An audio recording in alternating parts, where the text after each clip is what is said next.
আপনার কাছ থেকে একটু জানতে চাইবো যে এই যে গোপালগঞ্জের ঘটনায় যে ঘটনাটি ঘটলো, আমরা কেউই এই বিষয়টি এইভাবে চাই নাই এরকম হোক, তারপরও ঘটনাটি ঘটেছে, এর জন্য আপনি কাকে বা মানে কার কতটা দায় দিবেন বা কাকে দায়ী করবেন?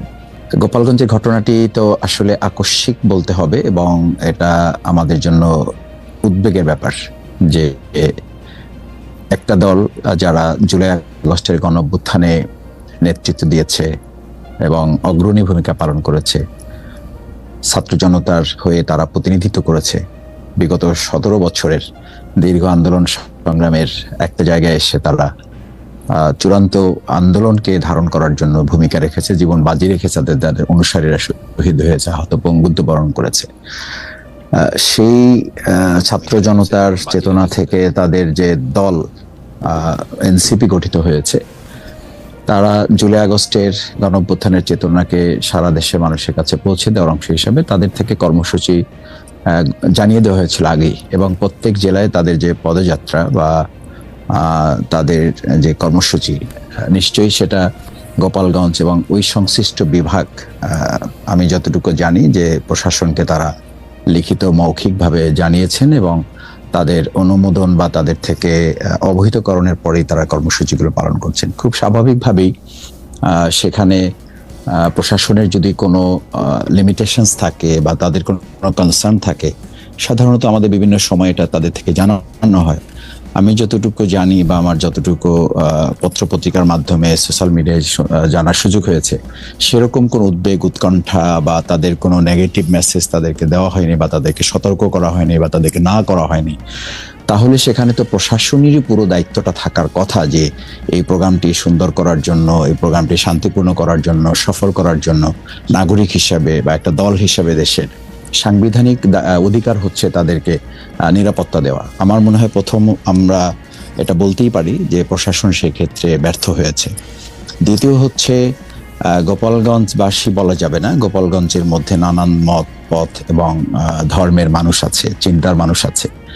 সেখানে কতিপয় ফেসিবাদের দোসর যারা, ফেসিবাদের অংশ যারা, আওয়ামী, ছাত্রলীগ, যুবলীগ, যারা নিষিদ্ধ সংগঠন এখন রাষ্ট্রের থেকে, আমরা দেখেছি মিডিয়ার কল্যাণে যে তারা প্রকাশ্যে দিনের বেলায় একেবারে ভর দুপুরে ককটেল বিস্ফোরণ ঘটিয়েছে, আগ্নেয়াস্ত্র ব্যবহার করেছে এবং চেয়ার টেবিল ভাঙচুর করেছে। এনসিপির যারা কেন্দ্রীয় নেতা তাদেরকে তারা ধাওয়া দিয়েছে, আহত করার চেষ্টা করেছে এবং কেউ কেউ আহত হয়েছে।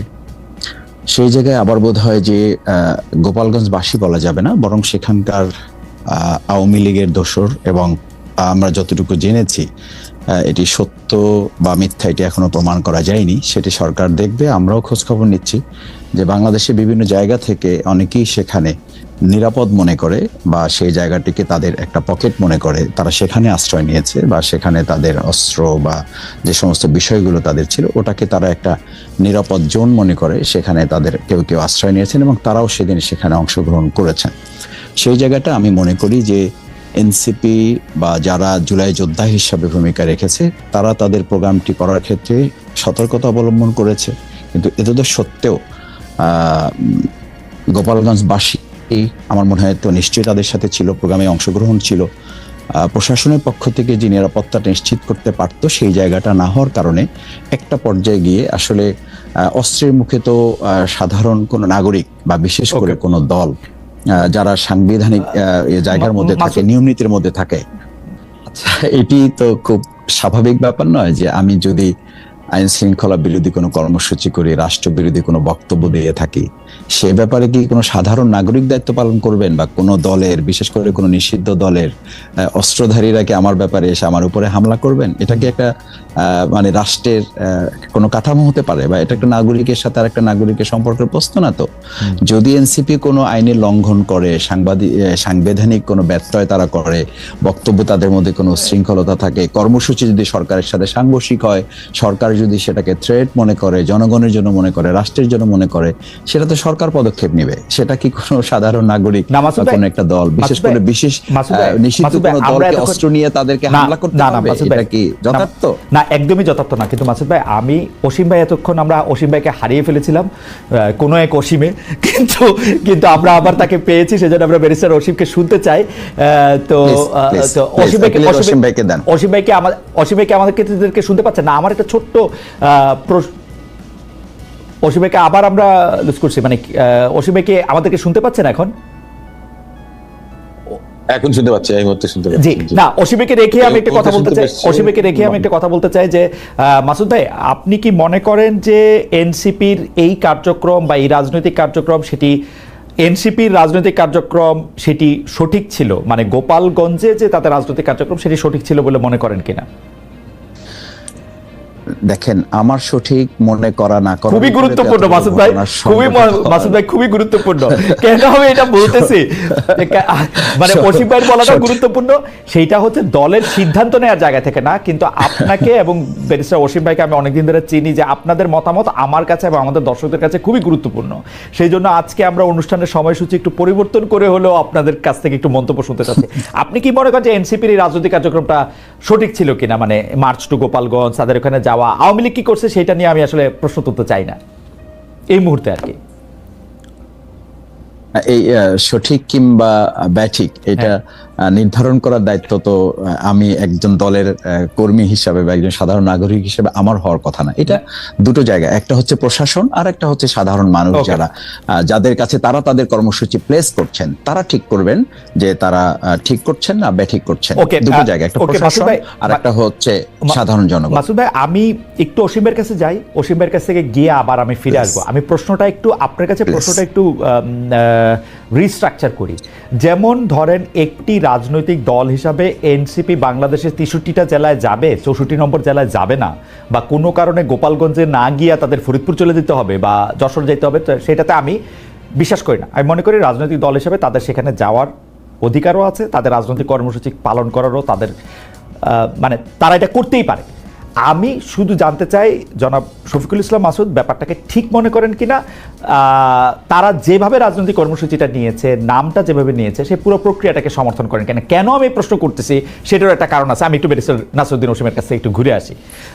যে ব্যারিস্টার অসীম, আমরা দুটা বিষয় একটু প্রথমে প্রশ্ন করছিলাম, আমরা অনেকক্ষণ পরে আপনাকে পেলাম, নাহলে আরও অনেকক্ষণ আগেই আসতাম আপনার কাছে। আপনি আমাদের দর্শকরাও অপেক্ষা করতেছেন আপনার মন্তব্যের জন্য। আমরা মাসুদ ভাইয়ের কাছে স্পেসিফিক কয়েকটা প্রশ্ন রেখেছিলাম যে গোপালগঞ্জে যে ঘটনা ঘটলো সেইটাতে প্রশাসনের ব্যর্থতা দেখেন কিনা, প্রশাসনের দায় দেখেন কিনা, এনসিপির এই রাজনৈতিক কার্যক্রমকে সঠিক বলে মনে করেন কিনা যে রাজনৈতিক কার্যক্রমটা গোপালগঞ্জ অভিমুখে ছিল, এবং সর্বশেষে আপনি এটা মনে করেন কিনা যে যদি সরকারের যদি কোনো দায় বা দায়িত্ব থাকে, তাহলে সেইটা কি যোগ্যতার অভাবে বা সামর্থ্যের অভাবে, নাকি তাদের ইচ্ছাকৃত?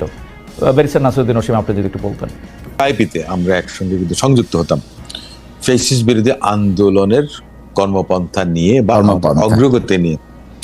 তো আমি সেদিক থেকে বলবো যে আমি ভাগ্যবান যে আজকে ঠিকানার খালেদ মহিউদ্দিন সাহেবের ঠিকানাটা আমি পেয়েছি বহু বছর পরে, এবং ওনার মাধ্যমে দর্শক শ্রোতাদের কাছে পৌঁছাতে পারছি। এটাও একটা গৌরবের বিষয় আমার কাছে। কিন্তু সবচেয়ে বড় গ্লানি করে যে বিষয়টা, সেটা হচ্ছে যে 16 জুলাই যখন আবু সাঈদ কিংবা চট্টগ্রামের ওয়াসিম আকরাম শহীদ হয়েছেন, সেদিন কেন আমি গোপালগঞ্জকে মেনে নিলাম?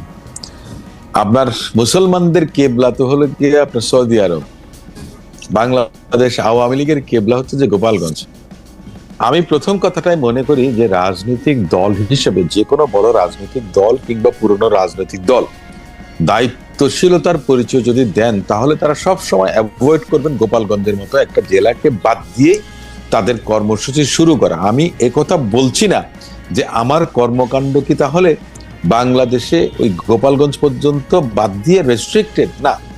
68,000 বর্গমাইলের এই বাংলাদেশে প্রত্যেকের সমান অধিকার আছে। আমরা প্রত্যেকেই প্রত্যেকটা জায়গায় প্রত্যেকটা বর্গ ইঞ্চিতে আমাদের অধিকার আছে। কিন্তু বিষয়টা সে জায়গাতে না, এখানে আবেগের একটা বিষয় কাজ করে। এখন আমি যদি মনে করি যে এই যে দায়িত্বহীনতা কিংবা দায়িত্বশীলতার পরিচয় দেবার কথা, সেটা কি শুধু এককভাবে গোপালগঞ্জের প্রশাসন যথেষ্ট ছিল? আমি মনে করি নিঃসন্দেহে না। আওয়ামী লীগ ক্ষমতায় ছিল, সে সময়ও কিন্তু 15 বছর ফ্যাসিস্ট বিরোধী আন্দোলনে কোন কোন জায়গায় বাংলাদেশ জাতীয়তাবাদী দলের নেতাকর্মীরা থানা ঘেরাও করে রেখেছিল। তার কারণটা ছিল কিরকম? সাংগঠনিক যে শক্তি, অবস্থান এবং অবকাঠামো জেলার সমস্ত কিছু মিলিয়ে দেখা গেছে যে পুলিশ প্রশাসন কিংবা অন্যান্য যে সমস্ত আইন প্রয়োগকারী সংস্থা ছিল তারাও দেখা যাচ্ছে যে পেরে উঠতো না। তো সেদিক থেকে আপনি যদি গোপালগঞ্জকে কনসিডার করেন, সেখানে শেখ মুজিবুর রহমান সাহেবের সমাধিস্থল রয়েছে। সঙ্গত কারণে কেউ যদি বলে যে গোপালগঞ্জ অভিযানে যাচ্ছি বা আপনার গোপালগঞ্জ দখল করতে যাচ্ছে, মানে বডি ল্যাঙ্গুয়েজ, যেটা the perception we receive from the wording, সেটা কিন্তু একটু এক ধরনের আপনার এটাকে কি বলে, অস্থিতিশীল অবস্থা বা আপনার যেটাই আমরা রাজনৈতিক পরিভাষায় যেটাই বলেন না, কিন্তু উত্তপ্তকর একটা পরিবেশ পরিস্থিতি তৈরি করে। ব্যারিস্টার অসীম ভাই, আমি আসলে মাসুদ ভাইকে, আপনি যেহেতু একটু ব্যক্তিগত জায়গা থেকে শুরু করলেন, আমি একটু এটা আমারও একটু বলা উচিত। মাসুদ ভাই, অসীম ভাই ইউনিভার্সিটিতে আমাদের নেতা ছিলেন, মানে আমি ছাত্রদল জীবনে করি না, এটাতে আবার ভুল বোঝাচ্ছে, কিন্তু অসীম ভাই যেহেতু ছাত্র নেতাই ছিলেন, অসীম ভাই আপনি আমার লিডার, এটাতে আমার ভুল বোঝাবুঝি তৈরি হতে পারে। আমি ছাত্রদল জীবনে করি না, কিন্তু ঘটনা হইতেছে অসীম ভাই, লিডার হিসেবে আপনাকে একটা প্রশ্ন করি, আপনি কি মনে করতেছেন যে এনসিপি আসলে এই প্রোগ্রামটা 16 জুলাই না করলে ঠিক হইতো, নাকি কখনোই না করলে ঠিক হইতো? মানে এনসিপির এটা করাই উচিত হয় না? আমি একটু আসি, এনসিপি করতে পারতো। দেখুন, বাংলাদেশ জাতীয়তাবাদী দল কিন্তু 5ই আগস্ট 2024 অব্যবহিত পরে একটা প্রোগ্রাম করেছিল, যেখানে স্বেচ্ছাসেবক দলের প্রেসিডেন্ট জিলানিকে আপনার ন্যাক্কারজনক নগ্নভাবে হামলা করা হয়েছে। তার শিশু সন্তান, তার স্ত্রী, তাদেরকে আমি হসপিটালে দেখতে গেছি, তারাও কিন্তু মারাত্মকভাবে আপনার জখম হয়েছিল, তারাও কিন্তু হত্যাকাণ্ডের শিকার হতে পারত। আমি সে কারণেই বলছি যে গোপালগঞ্জ জায়গাটা আওয়ামী লীগের জন্য কেবলা, আওয়ামী লীগের।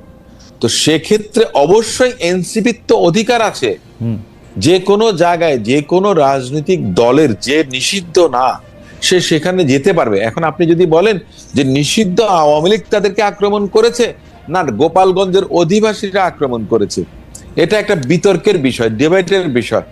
কেন বলছি দেখেন অসীম ভাই, আপনি যদি মানে আমরা আসলে আলোচনার শুরুর পর্যায়ে আপনি যদি বিষয়টা পরিষ্কার করতেন যে মানে ঠিক আছে, মানে স্বেচ্ছাসেবক দলের লোকে একজন নিহত হয়েছেন, গোপালগঞ্জের ক্ষেত্রে আওয়ামী লীগের বিশেষ রকম শক্তি এবং আবেগের জায়গাও রয়েছে, তো সেই ক্ষেত্রে কি এনসিপির এই কর্মসূচিটা না করাই উচিত ছিল? মানে এটা করাটাই ঠিক হয়, অ্যাভয়েড করতে পারতেন না, ওনারা করতে পারতেন। এবং আপনি চাইতেছেন যে গোপালগঞ্জ, আমি আপনাকে বলি, না আমি আপনাকে একটা উদাহরণ দেই, বিএনপি কিন্তু তারপরে অনেকগুলো প্রোগ্রাম করেছে, সেখানে সেলিমুজ্জামান, শামা ওবায়েদ সহ বিএনপির এমনকি ছাত্র দলের পক্ষ থেকে ইন্ডিভিজুয়ালি প্রোগ্রাম করেছে। এটা আপনার পর্যায়ক্রমে সম্ভব। একটা কথা বলি যে এনসিপি করেছেন যারা অপেক্ষাকৃত তরুণ ভাই বোনরা, আমি তাদেরকে সাধুবাদ জানাই, তারা যে আন্দোলনে নেতৃত্ব দিয়েছেন। আমি সবসময় চেয়েছিলাম যে অঙ্কুরেই যেন কেউ ঝরে না পড়ুক, কিন্তু ওনাদের কর্মকাণ্ডটা দেখে মনে হয়েছে যে ওনাদের প্রত্যাশার থেকে প্রাপ্তিটা এত বেশি হয়ে গেছে যে ওনাদের অবস্থাটা অনেক সময় যে গায়ে মানে না আপনি মোড়ল, এমন ধরনের একটা না কিন্তু অসীম ভাই আপনারা তো মোড়ল, ওরা তো গায়ে মানে না আপনি মোড়ল, আপনারা তো মোড়ল, কিন্তু আমি জিনিসটা আমি বলতেছি যে ওরা যখন আক্রান্ত হইল বা এই জিনিসটা নিয়ে ওরা যে আক্রান্ত হয়েছে, এটা যে বিএনপি স্বীকার করছে, মানে আমি তর্কের জায়গাটা না, বিএনপি এর নিন্দা বলছে, বিবৃতি দিছে, যথাসময়ে পাশে থাকার কথা বলছে, এটা সবকিছু ঠিক আছে, কিন্তু গোপালগঞ্জে যখন তারা আক্রান্ত হয়, আপনাদের ওইখানে কিন্তু একটা সিস্টেমেটিক একটা ফোর্স আছে, সিস্টেমেটিক একটা সমর্থক বাহিনী আছে, তারা কেউ গিয়া কিন্তু এনসিপির পাশে এসে দাঁড়ায় নাই। এইটা কেন? কারণ হচ্ছে আপনারা এনসিপির অপছন্দ করেন। আমি আপনাকে বলি, অপছন্দের কোনো বিষয় না, অপছন্দের কোনো বিষয় এখানে কিন্তু নেই। আমি একটা কথা বারবার বলেছি এবং আমাদের দল থেকেও বলা হয়েছে যে তারা বয়সে অপেক্ষাকৃতভাবে তরুণ, রাজনৈতিক দল হিসেবে তারা নবীন, তাদের অভিজ্ঞতার আরো প্রয়োজন আছে। সে জায়গাতে তাদের অ্যাওয়ারনেসটা জাগানোর জন্য বাংলাদেশ জাতীয়তাবাদী দলের একজন কর্মী হিসেবে আমি বারবার বলেছি। এমনকি আমাদের দলের কোন সিনিয়র নেতা যদি তাদেরকে কটাক্ষ করে কোনো কটু মন্তব্য করে থাকেন, সেখানে আমি বলেছি যে আমাদের সংযমের পরিচয় দেওয়া উচিত, তাদেরকে উৎসাহ জাগানো উচিত। তাদের সঙ্গে আমাদের ডিফারেন্সটা কোথায়? বাংলাদেশ জামাত ইসলামের সঙ্গে আমাদের ডিফারেন্সটা কোথায়? আসেন না সবাই একসঙ্গে, তো আন্দোলন করেছি দীর্ঘ 16-17 বছর। তাহলে আপনার 16-17 মাসের জন্য এক জায়গায় বসে ফেসিস্টকে মোকাবেলা করার জন্য, কিংবা ফেসিস্ট যেন সুযোগ না পায়, সমৃদ্ধ একটা বাংলাদেশ আইনের কারণ হচ্ছে কি জানেন অসীম ভাই, কারণ হচ্ছে আপনারা যেহেতু বুঝে ফেলছেন যে আপনারা ক্ষমতায় যাবেন, সেই জন্য আপনারা কাউকে আর এখন ঠিক সমান মর্যাদা দিতে চান না। আপনারা তাদেরকে কারো সহযোগী, কারো সহকারী, না খালেদ ভাই, না তাই বিএনপি ভুল। এই আমি আপনাকে একটা কথা বলি, দেখুন 5ই আগস্ট যদি এদেশে না হতো, তার আগে কিন্তু রাষ্ট্রধর্মের 31 দফা সংস্কার কর্মসূচি দলের ভারপ্রাপ্ত চেয়ারপারসন জনাব তারেক রহমান সাহেব যুগপৎ আন্দোলনের রাজনৈতিক দলগুলোর সঙ্গে বসে সিদ্ধান্ত নিয়েছেন। 2016 সালে আমার দলের নেত্রী রূপকল্প 2030 দিয়েছিলেন। 27 দফা কর্মসূচি বিএনপির একক কর্মসূচি ছিল। সেখানেও কিন্তু আপনার যে সরকার গঠনের যদি সুযোগ পায়, জনগণ যদি পছন্দ করে, তাহলে যুগপৎ আন্দোলন বলেন, গণতান্ত্রিক আন্দোলন বলেন, ফেসিস্ট বিরোধী আন্দোলন বলেন, সেই আন্দোলনের প্রত্যেকটা শরিক দলকে নিয়ে জাতীয় সরকারের প্রস্তাবনা আমার দলের নেতা জনাব তারেক রহমান সাহেব দিয়ে, সেটা তো দিবেনি, সেখানে সেটা তো দিবেনি। মানে আমার সঙ্গে আরো 10টা দল আসলে অসুবিধা কি? শেখ হাসিনাও তো বিরোধী দলকে সেটা দেবেন না। এই কথাটা বাংলাদেশে, আমি একটা কথা বলি, that something doesn't exist in the dictionary of politics. না কি বলে 5ই আগস্টের আগে কেউ শেখ হাসিনা জাতীয় সরকার করছে না, শেখ হাসিনা চালিয়ে যাবে না। আমাকে একটা কথা বলেন, শেখ হাসিনা জাতীয় সরকার করেছেন, সেটা একদিন, শেখ হাসিনার সেটা মোড়কটা একরকম ছিল, কিন্তু শেখ হাসিনা যাবার একদিন আগে এদেশের কোন নাগরিক কি বিশ্বাস করতো যে শেখ হাসিনা কোনোদিন বিদায় নেবে? আমি শুধু একটা, আবার এই প্রসঙ্গে খালি একটা লিটমাস টেস্ট আছে। ধরেন আপনারা জাতীয় সরকার করতে চান, সবার নিয়ে সরকার করতে চান, আপনারা কি সরকার প্রধানের দায়িত্বটা বিএনপি ছাড়া আর কাউরে দিবেন? দেখুন, সংসারের মুরব্বী যিনি থাকেন, absolutely I have raised my case my lord, তাই না? I have raised my case. আপনারা সংসারের মুরব্বী, বাকিরা হচ্ছে বাচ্চা কাচ্চা। না, কিন্তু আমাকে একটা কথা বলেন, যখন সংসারে যখন মা বাবা থাকেন, দেখেন মা বাবার কাছে কিন্তু তার জীবনের থেকেও তার সন্তান সন্ততির অবস্থানটা অনেক বেশি থাকে। আপনাকে তাহলে সেই আঙ্গিকে চিন্তা করতে হবে। আচ্ছা ঠিক আছে, আমি আর আপনার সাথে তর্ক করব না। মা বাবা ডুবে যাবে টাইটানিকের লাইফ বোটে, মা বাবা উঠবে না, সন্তান সন্ততিকে তুলবে, ছেলে মেয়েকে তুলবে, এটা বুঝে নিতে হবে। আমি একটা কথা বলি, গোপালগঞ্জে এনসিপি গিয়েছে, আমি একটা কথা বলি, 1-11 সময়কার কথা খালেদ ভাই আপনি খুব ভালো মতো অবজার্ভ করছিলেন। কোন একজন নেতা বলেছিলেন যে বোধহয় আগে কুকুরে লেজ নাড়তো আর এখন লেজে কুকুর নাড়ে। আপনার এনসিপি কে আমি একটু বলবো ওনাদেরকে, যে ওনারা কেউ এই লাড়ালাড়ির মধ্যে ওনাদেরকে রেখেছেন। যদি সেটা করেন, সেটা বাংলাদেশের জন্য, বাংলাদেশের ভবিষ্যতের জন্য ভালো হবে না। সুযোগটা অন্যরা। কিন্তু অসীম ভাই, আপনাদের কি হয়েছে? আপনারা এনসিপির পিছনে, জামায়াতের পিছনে এরকম ভাবে লাগছেন কেন? আমরা না সত্যি অসীম ভাই, আপনি একটু নিরপেক্ষভাবে একটু দেখেন। না সত্যি এই যে আপনি একটা এটা বোধহয়, এটা আমি একটা হলিউডের মুভিতে দেখছিলাম, তারপর এটা সালাউদ্দিন কাদের চৌধুরী যেহেতু অনেক এসব মুভি টুভি দেখে থাকেন, তিনি এটা খুব ভালোভাবে কইছিলেন। কিন্তু এই কথাটা তো একটা, মানে আপনাদের এত আদরের এই কিছু বাচ্চাদের জন্য এইটা একটা খুব মানে লাকসই কথা। না, আমি আপনাকে একটা কথা বলি, আমাদের দলের নেতা জনাব তারেক রহমান সাহেব, আমাদের দলের মহাসচিব সাহেব থেকে আরম্ভ করে, এমনকি আজকে তো অফিসিয়াল স্টেটমেন্ট এসছে, গতকালও এসছে, কিন্তু আমাদের দলের সর্বস্তরের নেতা কর্মীরা বলেছেন যে এনসিপির পাশে দাঁড়ানোর জন্য।